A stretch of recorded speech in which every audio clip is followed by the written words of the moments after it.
समुद्र मंथन तो आपने सुना होगा। नहीं नहीं, मैं समुद्र मंथन की कहानी आपको वापस नहीं सुनाने वाला हूँ।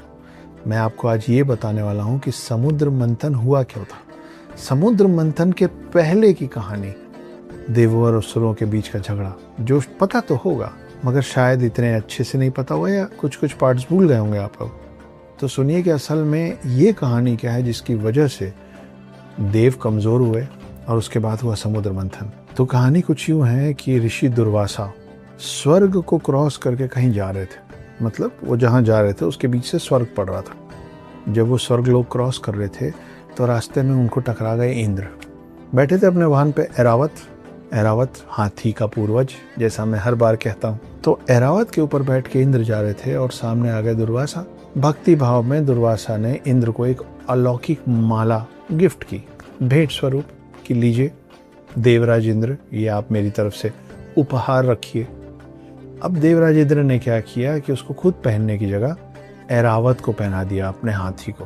पर उस माला में बहुत सारी अलौकिक शक्तियों के साथ जो फूल थे, उस फूल में इतनी खुशबू थी, सुगंध थी मुझे कहना चाहिए, कि बहुत सारी मधुमक्खियां ऐरावत के आसपास भिनभिनाने लग गई। अब ऐरावत हाथी, वो होने लग गए तंग, उनको होने लग गई परेशानी।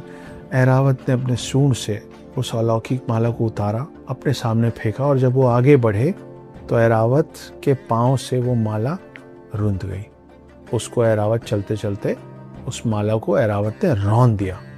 और ये देख के दुर्वासा को बहुत बुरा लगा, क्योंकि वो जो अलौकिक माला था वो स्वयं शिव पार्वती की तरफ से दुर्वासा को मिला था, जो उन्होंने इंद्र को भेंट में दे दिया था। अब ये तो तिरस्कार हो गया ना, तो बड़ा बुरा लगा। तो गुस्से में दुर्वासा ने इंद्र, क्योंकि इंद्र देवराज इंद्र हैं, सारे देवों के राजा हैं, देवराज इंद्र और सारे देवों को ये श्राप दे दिया गुस्से में कि तुम सब लोगों की क्षमता, तुम सब लोगों की शक्ति क्षीण हो जाएगी। क्षीण मतलब मिनिमम हो जाएगी, और विद टाइम लगातार घटती चली जाएगी। और ऐसा ही हुआ। जैसे जैसे वक्त बीता, सारे देव, सूर्य देव, वायु देव, इंद्र देव, जल देव, सभी देव, इन सब की जो क्षमता थी, जो शक्ति थी, वो लगातार डिटोरिएट होने लग गई, घटने लग गई। अब ये बहुत बड़ी परेशानी थी। क्यों? क्योंकि जैसे जैसे ये बात स्वर्गलोक के बाहर जा रही थी, असुरों को पता चल रहा था कि देव कमजोर हो रहे हैं। देवों का कमजोर होना मतलब असुरों के चांसेस बढ़ना, इंद्रलोक पे हमला करके इंद्रलोक को पराजित करने का, इंद्रलोक पे अपना वर्चस्व, अपना शासन स्थापित करने का।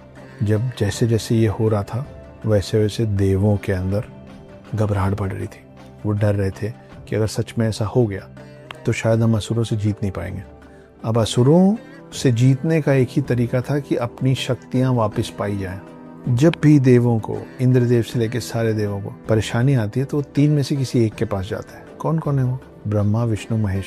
इस बार वो सबसे पहले पहुंचे विष्णु जी के पास।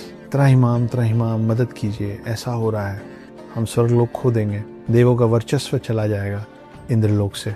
विष्णु जी ने बोला कोई बात नहीं, आपकी सारी शक्तियां वापस आएंगी, लेकिन उसके लिए आपको मंथन करना पड़ेगा।